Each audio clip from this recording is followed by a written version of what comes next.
In this video, I'm going to show you how to become a local guide in Google Maps. If you find this video helpful, please consider subscribing and leaving a like. So first, open up Chrome or Safari, and then you want to search up Google Maps Local Guide.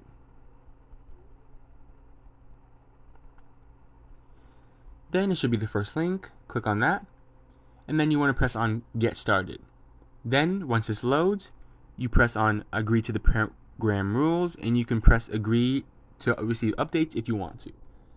But before that, you want to enter your city. So I'll just enter, let's just say, random city, Tokyo. Then you press on the city and you press on Become a Local Guide.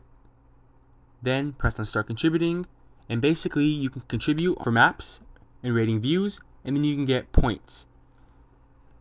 The more points you get, the higher your levels increase, and you can get up to a level 10, which is over 100,000 points.